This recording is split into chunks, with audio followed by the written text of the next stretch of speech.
అత్తమ్మని పస్తులుంచి నేను ముద్దు కూడా ముట్టలేను. మీకు దండం పెడతాను సత్యమ్మ, నన్ను వెళ్ళనివ్వండి. భాగ్యమ్మ, వాళ్ళని కడుపు మార్చి చంపాలని మాకేం లేదు. మార్పు రావాలనే మా కోరిక. అక్క వింటున్నావుగా, నువ్వు వాళ్ళకి అన్నం తీసుకెళ్లొద్దు. ఆపొద్దన్న ఆపితే నా మీదొట్టే.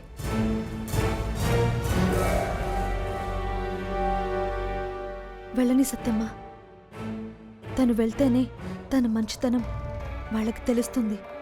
తేడా తెలిస్తేనే విలువ తెలిసేది. మంచి జరుగుతుంది. వెళ్ళని.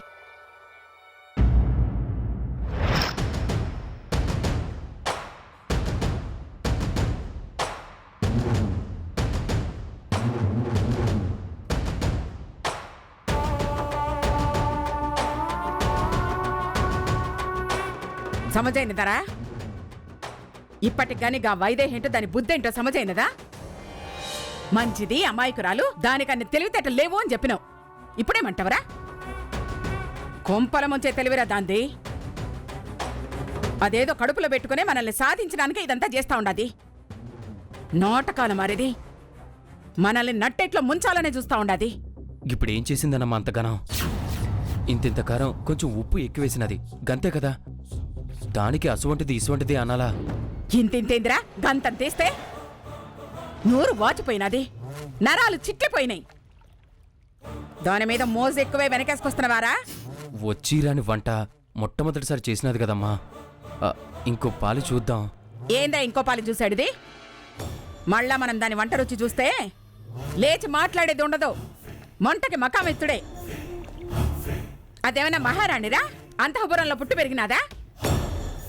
పూట పూటకి మెతుకు వెతుక్కునే కొంపలో పుట్టింది. దానికి వంట రాకపోవడైంది.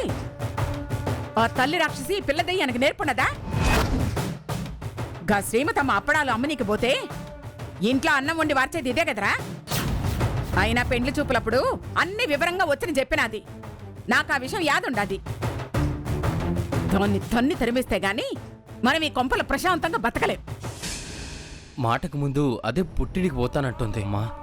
అది పోతే వారసుడు ఎట్లా అమ్మా? గందుకే కదా అది అన్నదానికల్లా సరే అంటున్నాను. వారసుడి కోసం ఆశపడితే మనం వల్లకాటికి పోవుడే. ఆడి సంగతి ఆలోచించొచ్చు గాని పోయినాక జాగిరేవైతే ఏందిరా? మేము ముష్టెత్తుకోవడమని నువ్వే కదా అన్నది. అంటే ఏందిరా? నేను పోయినా పర్వాలేదు, నీకు జాగిరి కావాలనేగా? అది నిన్ను బతకనివ్వదురా. గా విష్ణుగాని మీద ప్రేమతో మనల్ని ఇట్లా చేస్తా ఉండాది. ఇంకేం విష్ణుగడమ్మా, వాడంటేనే కస్సుమంటుంది. అదంతా అబద్ధం అనిపిస్తా ఉండాది.